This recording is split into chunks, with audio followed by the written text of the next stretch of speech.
a city ruled by fear, a kingpin untouchable by the law, and a bloody war fought in the shadows.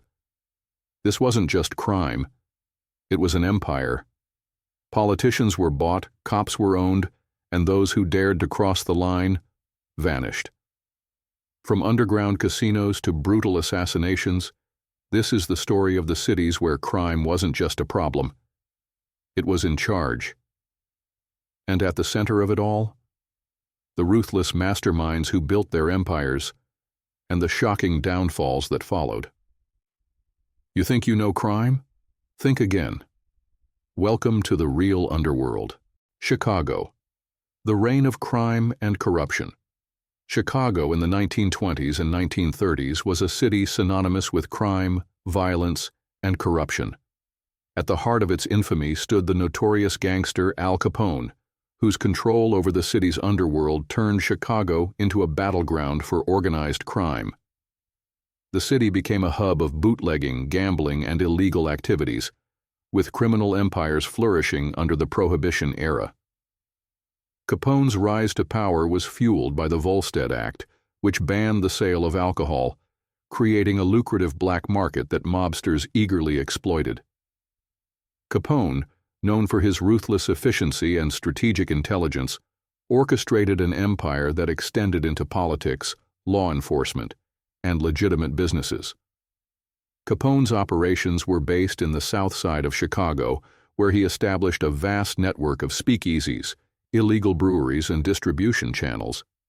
He eliminated competition through violent means, often ordering hits on rival gang leaders who threatened his dominance.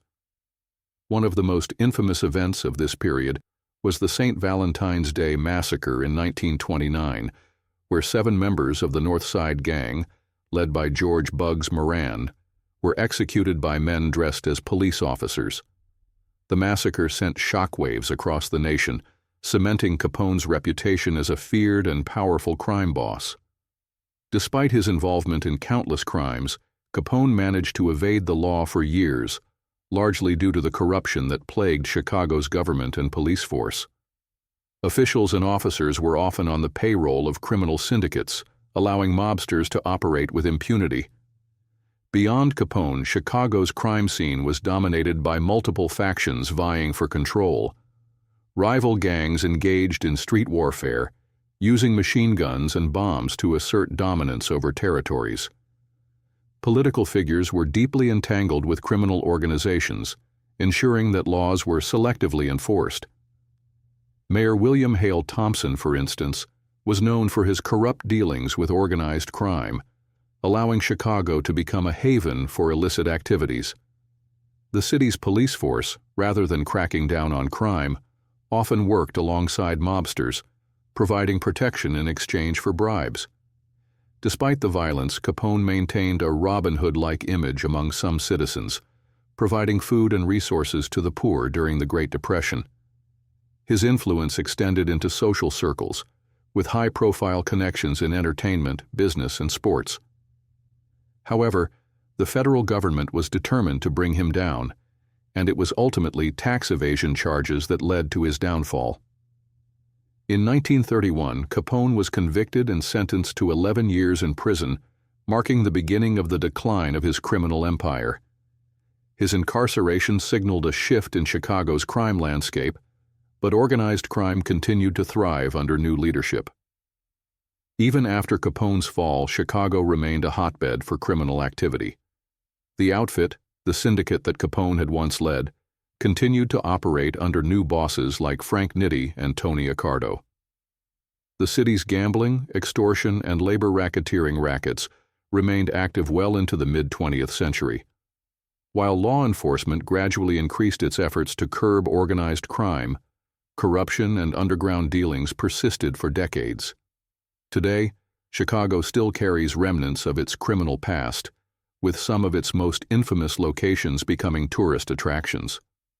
The city's legacy of organized crime has been immortalized in films, books, and popular culture, ensuring that the stories of its most notorious figures remain part of American history.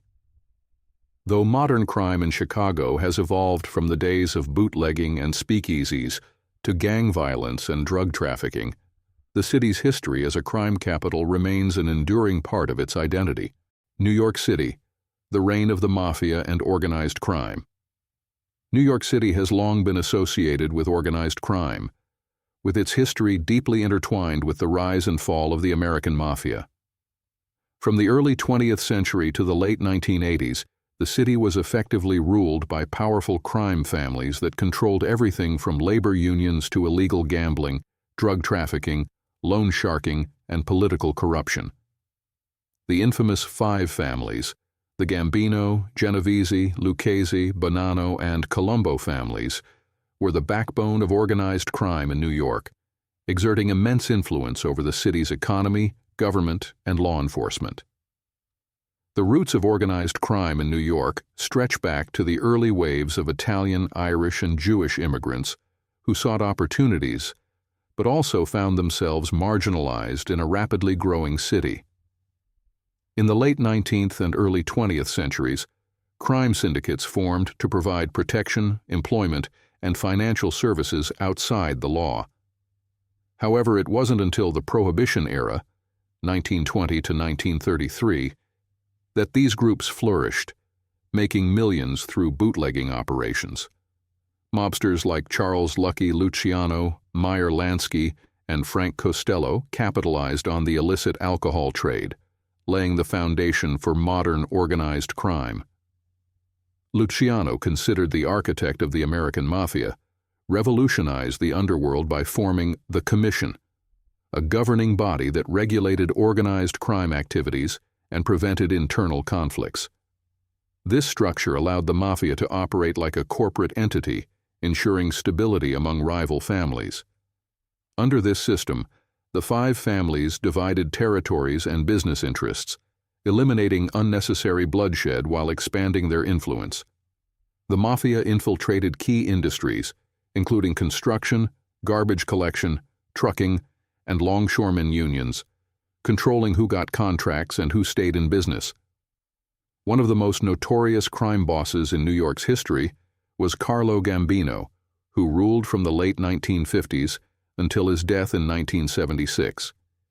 He ran his criminal empire with a mix of diplomacy and ruthlessness, avoiding media attention while controlling gambling, extortion, and narcotics operations.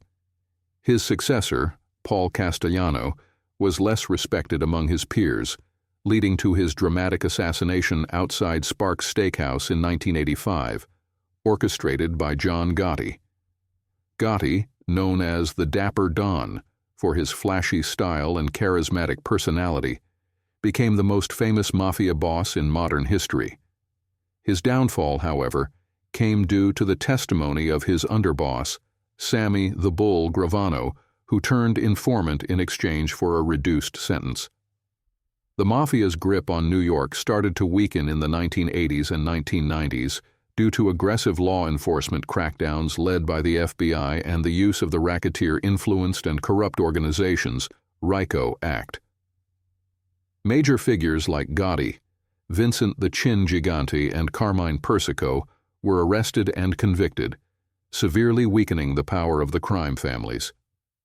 As law enforcement increased surveillance and encouraged more high-ranking members to turn informant, the once dominant Mafia found itself dismantled from within.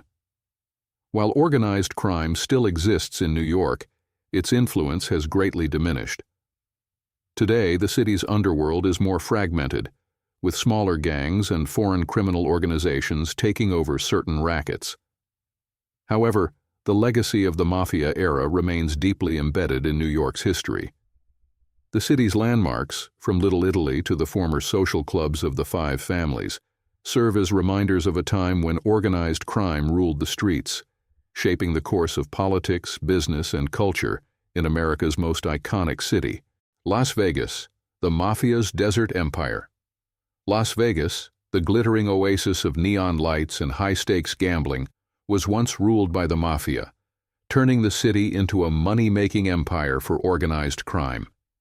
From the 1940s to the 1980s, the mob had a firm grip on Las Vegas, skimming millions from casinos, controlling key businesses, and using the city as a financial hub for illicit activities.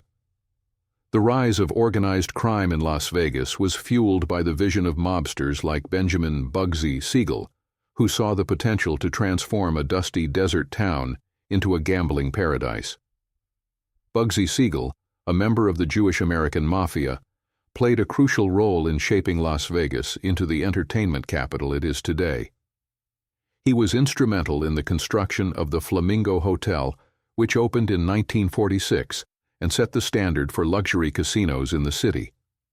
Siegel's dream was to create a glamorous destination that would attract the rich and famous, but his reckless spending and failure to deliver immediate profits angered his mob backers. In 1947, he was assassinated in Beverly Hills, allegedly on orders from the crime syndicate, marking the beginning of full-scale mafia control over Las Vegas.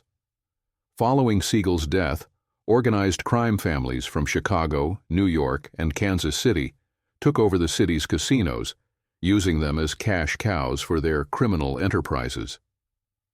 Through frontmen and corrupt executives, mobsters controlled major resorts like the Sands, the Desert Inn, and the Stardust, where millions were skimmed off gambling revenues before being reported to authorities.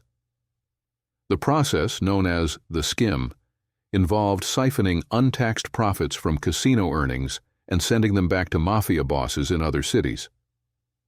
This practice allowed organized crime to thrive in Las Vegas, while at the same time keeping the casinos profitable and expanding the city's reputation as a premier destination for gambling and entertainment. One of the most notorious figures of the Las Vegas underworld was Frank "Lefty" Rosenthal, a brilliant bookmaker and casino operator with deep ties to organized crime. Under Rosenthal's management, the Stardust and other mob-linked casinos flourished, offering everything from high-stakes gambling to rigged sports betting operations. Rosenthal's right-hand man, Tony Spilotro, served as the Mafia's enforcer in Las Vegas, overseeing loan sharking, extortion, and violence against those who crossed the mob. Spilotro's brutal tactics eventually attracted too much attention from law enforcement, leading to his downfall and murder in 1986. Throughout the 1960s and 1970s, the Mafia's hold on Las Vegas remained strong, but cracks began to form as federal authorities intensified their investigations. The FBI launched extensive operations to expose the corruption in the city's casinos, leading to wiretaps, arrests, and high-profile trials. The passage of the RICO Act allowed prosecutors to go after entire criminal organizations rather than individual figures, leading to the conviction of key mob bosses who had controlled Las Vegas from behind the scenes. By the 1980s, corporate America saw an opportunity to take over the highly profitable casino industry, leading to the decline of mafia influence. Billionaire investors and legitimate business tycoons, including Howard Hughes and Steve Wynn, began purchasing and developing major casino resorts, pushing out organized crime interests. As legal regulations tightened and law enforcement cracked down on money laundering and illegal activities, the Mafia lost its grip on Las Vegas. Today, Las Vegas is a multi-billion-dollar entertainment and resort city, largely controlled by legitimate corporate entities rather than criminal organizations. However, its mobster past remains a key part of its identity, with museums, books, and films documenting the era when the Mafia ruled the Strip. While organized crime may no longer run the casinos, the legacy of the mob's influence on Las Vegas is still visible in the city's history, culture, and legendary status as a gambling mecca. Kansas City, the hidden power of the mob. Kansas City, Missouri, may not have the same immediate association with organized crime as cities like Chicago or New York, but for much of the 20th century it was ruled by the Mafia with an iron grip. The Kansas City crime family, deeply embedded in politics, labor unions, and illegal gambling, controlled the city for decades, making it one of the most significant crime hubs in the Midwest. Unlike other cities where mob wars played out in public, Kansas City's underworld thrived in the shadows, maintaining its dominance through corruption and backroom deals rather than high-profile bloodshed. The origins of Kansas City's criminal empire can be traced back to the early 1900s, when Italian immigrants formed tight-knit crime groups to protect their interests and engage in bootlegging, extortion, and racketeering. By the 1920s and 1930s, the city had become a haven for organized crime, largely due to the influence of political boss Tom Pendergast. Pendergast, who controlled Kansas City's Democratic Party machine, ensured that law enforcement turned a blind eye to illegal activities. His power was so immense that he handpicked mayors, judges, and police chiefs, allowing criminal enterprises to operate openly. Under Pendergast's rule, Kansas City became known as a wide-open town, where speakeasies, illegal gambling dens, and brothels flourished. The Mafia, led by figures like Johnny Lazzia and later Nick Civella, took full advantage of this lawless environment. Even after Pendergast's fall in the late 1930s due to federal investigations, the Mafia remained in control, embedding itself in the city's political and economic institutions. During the 1950s and 1960s, the Kansas City mob strengthened its grip on labor unions, using them to extort money from businesses and secure lucrative contracts. One of the Mafia's most profitable ventures in Kansas City was its control of gambling operations. Illegal bookmaking, horse racing, and underground casinos were major sources of income, with mobsters skimming millions in untaxed profits. The city also played a crucial role in the Mafia's nationwide operations, acting as a key link between the crime families of Chicago, New York, and Las Vegas. Through secret deals and partnerships, Kansas City mobsters funneled money into Las Vegas casinos, ensuring that the Midwest's criminal enterprises had a stake in the booming gambling industry. Nick Civella, who became the boss of the Kansas City crime family in the 1950s, was a shrewd and ruthless leader who expanded the organization's influence beyond Missouri. Civella's operations extended into drug trafficking, loan sharking, and labor racketeering, with his men controlling everything from garbage collection to construction projects. His ability to avoid prosecution for years made him one of the most powerful mafia figures in the country. However, by the 1970s, federal authorities had begun to crack down on organized crime, launching investigations that would eventually dismantle the Kansas City mob's empire. The turning point came with the infamous FBI investigation known as Operation Strawman. This undercover operation revealed that Kansas City mobsters were skimming millions from Las Vegas casinos, just like their counterparts in Chicago. Wiretaps and surveillance exposed a network of mafia bosses conspiring to control casino profits, leading to a wave of arrests in the late 1970s and early 1980s. Civella and other key figures were convicted on federal charges, marking the beginning of the end for organized crime's dominance in Kansas City. By the 1990s, the Kansas City mob was severely weakened, with most of its leadership either imprisoned or deceased. Law enforcement efforts, combined with changing economic conditions and the decline of traditional mafia revenue sources, made it impossible for the organization to maintain its former power. Today, while remnants of organized crime still exist in the city, they no longer hold the same influence they once did. Kansas City's past as a mafia stronghold is often overshadowed by larger crime syndicates in other cities, but its impact on American organized crime history is undeniable. From its ties to political corruption to its role in the Vegas casino skimming scandal, Kansas City was once a major player in the underworld. While the days of mob rule are over, the city's history remains a fascinating chapter in the story of organized crime in the United States. New Orleans, America's first mafia stronghold. New Orleans holds a unique place in American organized crime history as the first U.S. city to be infiltrated by the Mafia. Long before Chicago, New York, or Las Vegas became crime capitals, the Crescent City was home to one of the earliest and most powerful mafia organizations in the country. From the late 19th century through the mid-20th century, the New Orleans crime family controlled the city's rackets, using violence, political influence, and corruption to maintain its grip on illegal enterprises.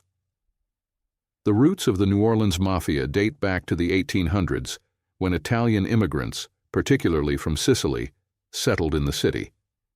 Many of these newcomers brought with them the traditions of the Sicilian Cosa Nostra, forming close-knit criminal groups that engaged in extortion, blackmail, and smuggling.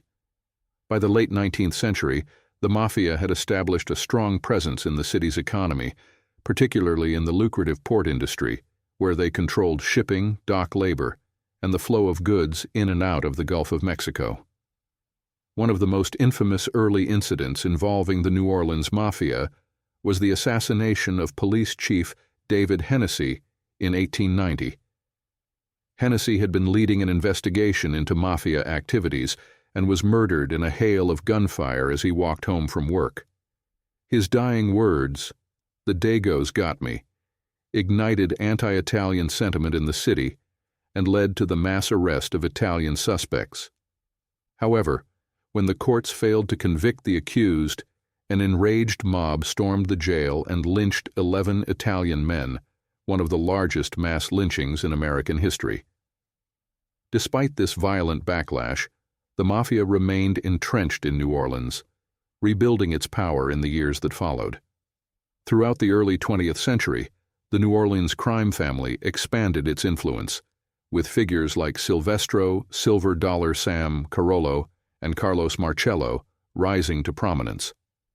Carollo, who ruled during the Prohibition era, capitalized on bootlegging, making New Orleans a key hub for smuggling alcohol into the U.S. from the Caribbean.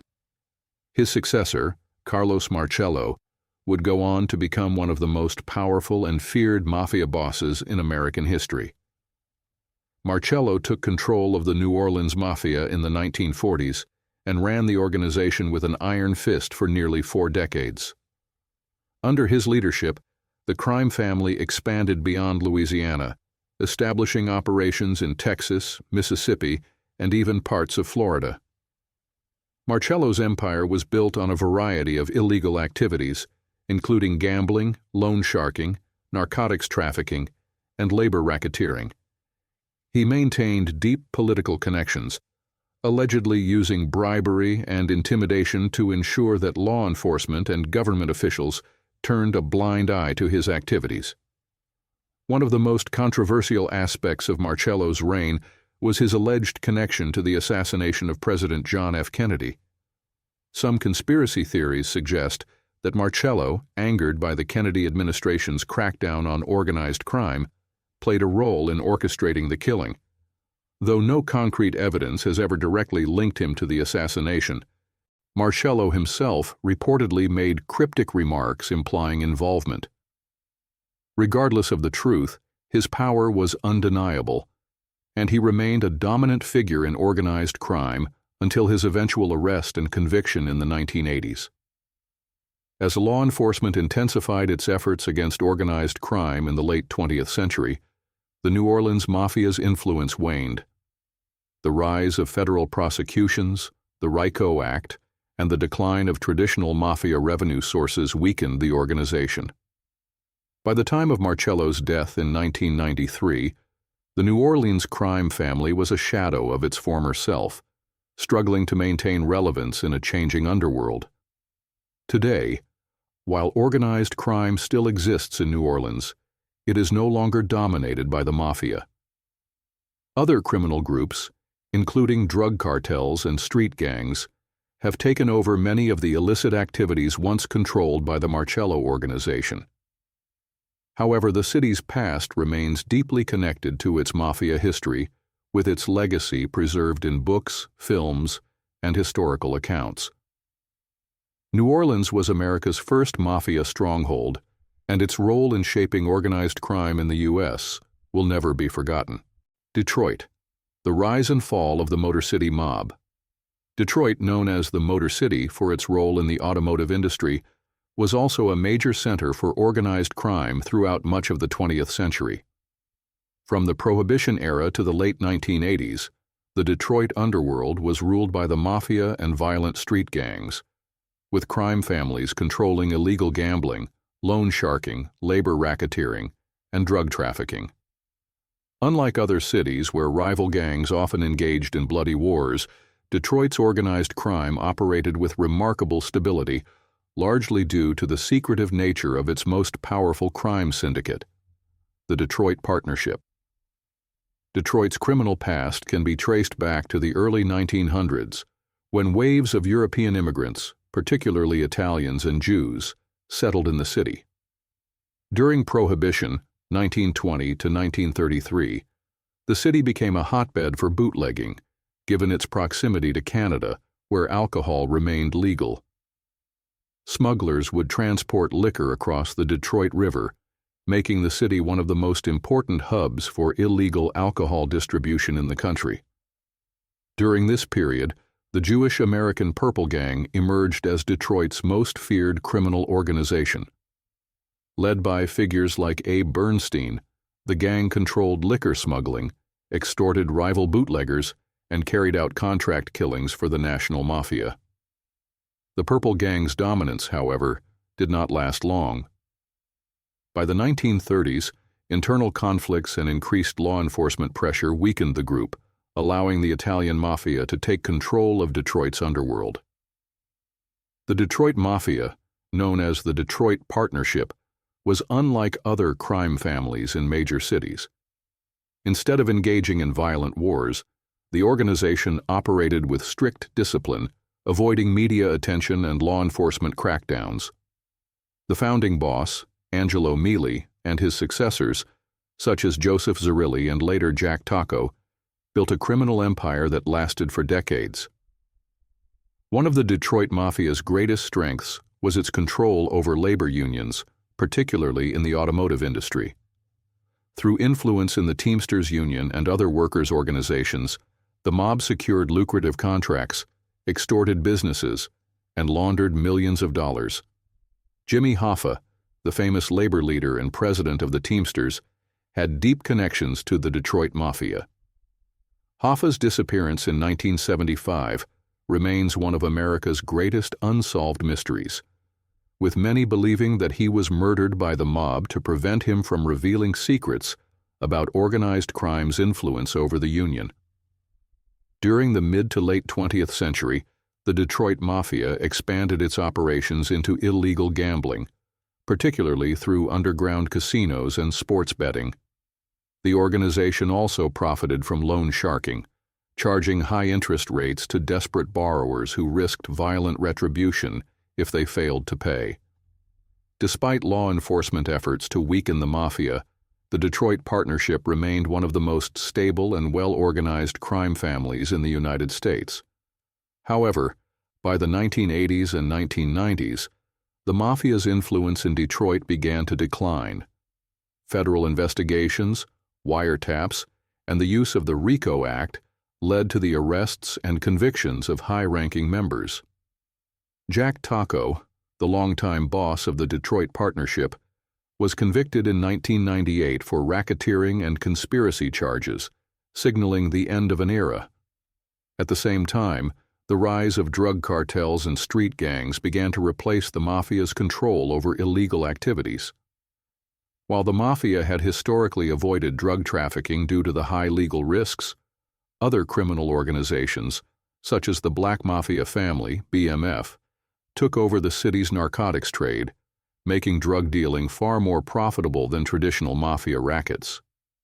Today, organized crime in Detroit looks much different than it did in its heyday. While remnants of the Detroit Partnership still exist, they no longer hold the power they once did. The city's criminal landscape is now dominated by drug cartels, street gangs, and cyber criminals, rather than the disciplined, secretive Mafia that once controlled its underworld. Despite this, Detroit's mob history remains an essential part of the city's identity. From the days of Prohibition and the Purple Gang to the rise and fall of the Detroit Partnership, the Motor City was once a stronghold for organized crime, leaving behind a legacy that is still remembered today.